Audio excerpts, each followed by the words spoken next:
A warning the world can no longer ignore. For years, European leaders have insisted that their goal is simple: prevent a larger war, protect international security, maintain peace across the continent. Yet, despite those objectives, the military and political landscape in Europe has become increasingly tense. Defense budgets are rising, military exercises are becoming larger, long range weapons are reaching the battlefield, and diplomatic relations between Russia and many European governments have reached their lowest point in decades. At the same time, public debate across Europe has become noticeably different. Words that once sounded unimaginable are now appearing in newspaper headlines almost every week: military readiness, strategic deterrence, continental defense, long-term confrontation. These are no longer abstract concepts discussed only by defense experts. They have entered mainstream political conversation. That alone tells us something important. Europe is entering a new strategic era. But the biggest question isn't whether tensions exist. Everyone agrees that they do.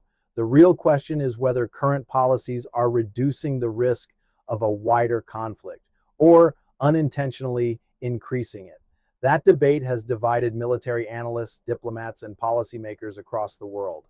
Some argue that strengthening Europe's defenses is the only realistic way to prevent future aggression. According to this perspective, credible military capabilities discourage potential conflicts before they begin. Others warn that military buildups can create a dangerous cycle. When one side increases its defenses, the other often interprets those actions as preparation for future confrontation. It responds by expanding its own military capabilities. Then the first side reacts again, step by step. Each government believes it is acting defensively, yet both sides become less secure. Political scientists have a name for this phenomenon: the security dilemma, one of the most important and most dangerous concepts in international relations. It explains how countries pursuing greater security can sometimes produce exactly the opposite result, not because either side necessarily wants war, but because both sides begin interpreting the other's actions through the lens of suspicion. History offers many examples.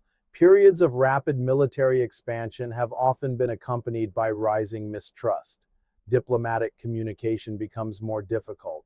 Political rhetoric becomes more confrontational. Military planning increasingly assumes worst-case scenarios. Over time, the margin for error becomes smaller, and when that happens, even relatively minor incidents can produce consequences far beyond what anyone originally intended.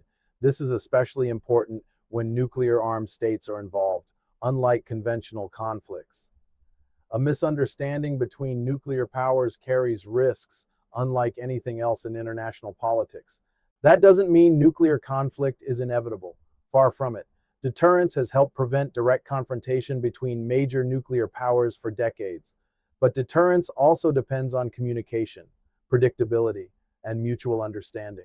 If those foundations begin weakening, the risks become much harder to manage. Today, many experts argue that Europe faces exactly this challenge. Military preparedness continues increasing. Political language grows sharper. Trust continues declining. Meanwhile, opportunities for sustained diplomatic engagement appear increasingly limited. Whether this trajectory continues or eventually changes may become one of the defining geopolitical questions of this decade. And to understand how Europe reached this point, we first need to examine the country that has taken on a dramatically different role in continental security: Germany. Because the transformation of German defense policy may represent one of the most significant political shifts Europe has experienced since the end of the Cold War.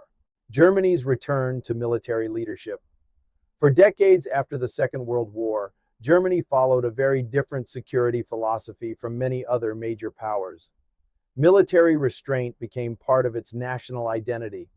Success was measured through economic strength, diplomatic influence, and cooperation within European institutions. Rather than projecting military power abroad, Germany focused on rebuilding its economy and becoming the industrial engine of Europe. That strategy proved remarkably successful. Over time, Germany became Europe's largest economy and one of its most influential political voices.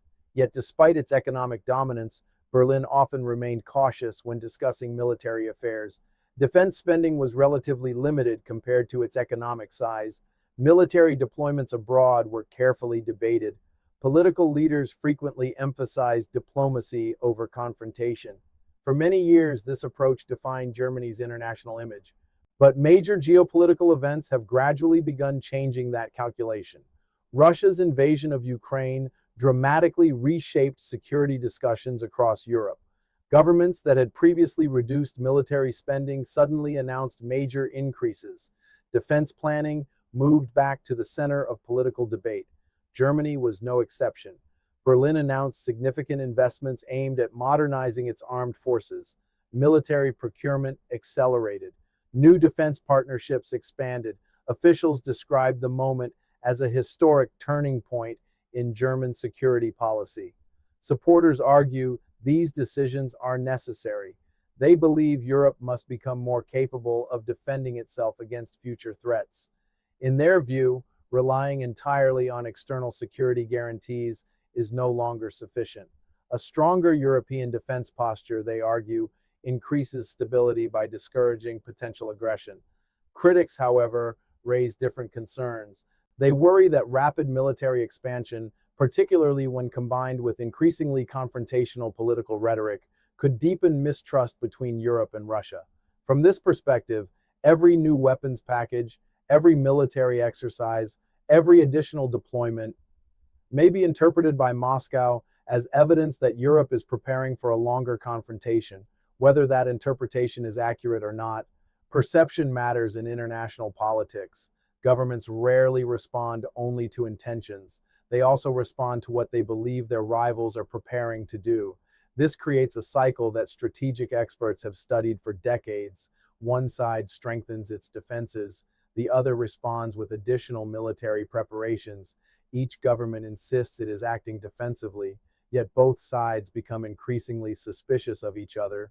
This is why security policy is rarely only about weapons. It is equally about communication, diplomacy, and confidence-building measures that reduce the risk of misunderstanding. Germany now finds itself at the center of this debate. As Europe's largest economy, its decisions influence the entire continent. When Berlin changes its defense strategy, other European governments pay close attention. So do Moscow, Washington, and NATO planners. The stakes are therefore much larger than Germany alone. Its policies affect the broader balance of power across Europe.